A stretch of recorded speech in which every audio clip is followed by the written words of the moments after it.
People Helping People is a nonprofit crisis organization that's actually a community effort from about 55, 60 faith congregations. So it's one of the oldest ecumenical organizations in Harrisonburg. It was started in 1992 and it has always been on the campus of Muhlenberg. It serves kind of dual purposes. One, when it was first established, they were noticing that community members were going to multiple faith congregations for whatever reasons. So social worker Wilhelmina Johnson came together with the 10 downtown churches to form People Helping People as kind of an idea of we are stronger together. We're stronger as we're stronger as an organization. We're stronger as a community when faith organizations work together. We help every 6 months with up to $200. So income is taken from clients for the household, and then we make sure they're within 150% of the poverty level, and we can help with up to $200 every 6 months or $400 for the year. Most of our assistance is for basic utilities, electric, water, and heating oils. We also help with items to enter, re-enter the workforce, work boots, documentation like photo IDs, birth certificates, things like that. And we help with medicines and eyeglasses. With 3 mornings a week, we help 200 households a month and about $8,000 to $10,000 a month. People Helping People has really been kind of a special project of Muhlenberg for 30 plus years. We've always been on the campus. There's always been staff and volunteers and board members that have been from Muhlenberg. We've gone from, I believe Mark Byerly can tell you, but I think it was the Doval house where we started. And then when they built the MAC, we've kind of shifted around to different places in the MAC, and then ultimately here during COVID. Between congregation members and Muhlenberg and People Helping People, we invested about $10,000 to make this kind of a workable space for the time. The house was bought as is, and that meant it was as it was. And so it took a lot of people to even get it to the state that it's in now. We're lucky in that it kind of over doubled our space that we've been able to utilize, and it's an independent space because of the nature of our clients and the desperation that they're in sometimes. This house is old. There's mold, there's various types of things in the basement that we've been trying to mitigate. The windows are drafty, the doors are drafty, the heating source and the cooling source wasn't necessarily put together the way it probably should have been. There are roofing issues and we've had water leaks. It's overall been a really good upgrade for us, but I know that this house is probably beyond what anybody anticipated it needing. So we love that Muhlenberg has always been the home of People Helping People, and I hope that it's always the home of People Helping People. You can look in the parking lot and know that Muhlenberg doesn't just have church on Sundays. Muhlenberg has church every single day, depending on what you define as church. And I think that church is when a mom gets to drop off their kid at 6 a.m. and go to work and know that their kid is safe. I think church is when a person walks in here desperate, not knowing if they're going to have power, their power's already off, and they come in and they are able to get that financial piece. That's church. That's going to church. That's living out what I feel that God wants us to do. So church at Muhlenberg is 7 days a week.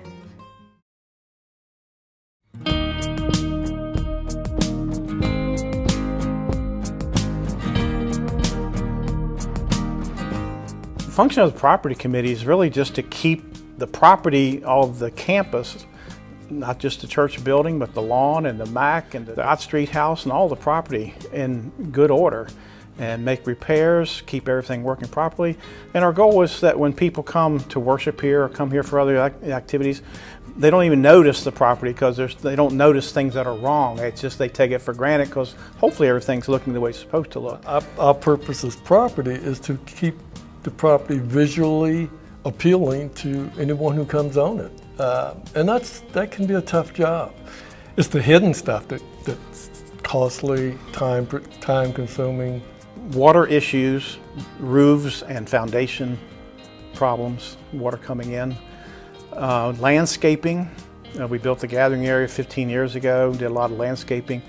The front yard has been used as a playground. We're trying to get it back to a front yard, so we have a lot of landscaping that needs to just be taken out and start over and replaced. HVAC probably is our greatest expense because it's a hidden expense. We don't see the boilers and air conditioner units that keep everyone comfortable. However, it requires professionals to come in and maintain these. It's a great expense, but that's an unseen cost. As large as our campus is, we have about 7 HVAC systems. So it's like at any given time, at least one of those 7 may have something that needs attention, something replaced or something upgraded. Or plumbing. We have old plumbing in the church and new plumbing in the MAC, but it's still plumbing and it's subject to fail. Right. So again, we had to bring in professionals. Yeah. We're an old building. The original church building is going on 75 years old. The MAC, I think of the MAC as new, but actually the MAC's 21 years old already, and the gathering area is already 15 years old. The roof on the MAC is getting to the point where it needs to be replaced. We do have a leak right now that we're trying to get fixed. We replaced the roof on the church when we built the gathering area, so 15 years. So it's a steep roof, so it should last a while. But this flat roof over the gathering area, it's not going to last much longer. But every time the water table gets up, we start to see water coming up through the floor and flooding the basement. So we try to keep an eye on it. We have a sump pump in the elevator pit, and we now have an issue on the other side of the building next to Market Street that we need to address somehow so that when the water table gets up, the water doesn't come in and flood the basement. So. We're looking at putting new sealant on the parking lot and restriping, and all the handicap and other stencils need to be put in. Yeah, it's a safety issue, and actually it's a code requirement. So we have to make sure that we're complying with city, state, and national standards, especially for ADA. And I think we have a lot of compliance items, and they're not daily, so we really don't recognize them. Compliance, because we have a kitchen in the MAC, fire extinguishers, elevators, but along with all those compliances, it comes a tremendous cost. Our existing old church building doesn't even comply with some things. So some things are grandfathered, but other things we have to make renovations, modifications to make them comply with new rules. And we have people to come in every year and check on it to make sure we're in compliance. And they tell us if we're not, and we have to spend the money to fix it. It's amazing, is the way I like to look at it. Going on 3 years of being here as the sexton and on the property team. And I say every day I walk in this building, I learn something new. That's how huge this is.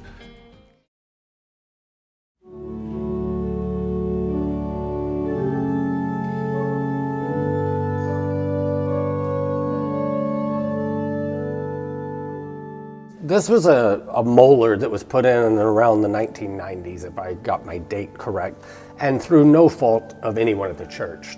The instrument itself has had trouble since they got it. The company, actually, this is one of the last instruments they built. After that, the company had to file for bankruptcy. So what they did is they ended up having to build an instrument that was more of a mismatch of different things than they would have been comfortable with in their heyday, because they were a great company. And the instrument, it has a lot of lovely things to it. So it's wonderful, but it's always had some problems. For instance, the pipe scaling, which means how the pipes are going to sound in the room was never correct. So it's very loud up here, whereas it's not as loud back there. So it can get rather deafening for me in the choir, and it doesn't sound as loud out there. So that's something that they have to do to make the pipes uniformly sound, and that they weren't able to do. And because they claimed bankruptcy, then they weren't able to take care of the organ after that. Most companies take care of the organ for a year after that. You're always going to need somebody to tune and fix problems with an instrument. And when a when a builder gives you a new instrument, they take responsibility for at least a year. And they come back to make sure the voicing worked, the pipe scaling worked. If there are any troubles, it's under warranty. And they'll tune it and make sure it sounds really, really good. A gentleman named Bob Lent, and I unfortunately never got to meet him, but I heard that he was a hero in the organ community and around here, and he passed away, unfortunately. Bob Lent took care of the instrument very well for years. I was involved with this particular instrument prior to it being installed, as I was called in as a consultant.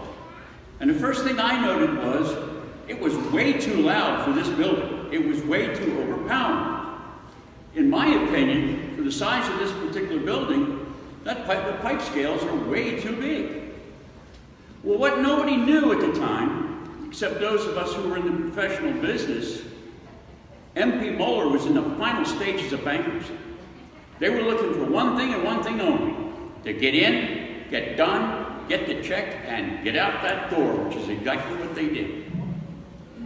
And then, as a result, the organ was left basically in an unfinished status and really in a mode that should never have been left this way. We had to replace half the components in this console because they went bad. They were defective. They were no good. Bad design. Then, over the course of the last 10, 15 years, we've started having a lot of electrical problems with this instrument. The solid-state operating system, we've had numerous occasions where we've had ciphers, dead notes, all other issues, of which the congregation knows nothing about, because Elizabeth and Nancy Gerst and Don Smith were very good at trying to put the best foot forward and make it sound the best they could with what they had to work with. Now, many of you are familiar with the old term, you can't make a silk purse out of a sow's ear. Well, those of you who are not in the farming community, let me point out, that's a sow's ear. When people say, oh, the organ sounds great, that's such a compliment to me, and that's such a compliment to your other music directors. That just means that you've had some really solid people that know what they're doing, because there are workarounds you can do. For instance, last Sunday at the 8:30 service, when I went to hit, these are called presets, and what they do is you press that and it pulls all the stops that you want for one sound or for one verse of a hymn.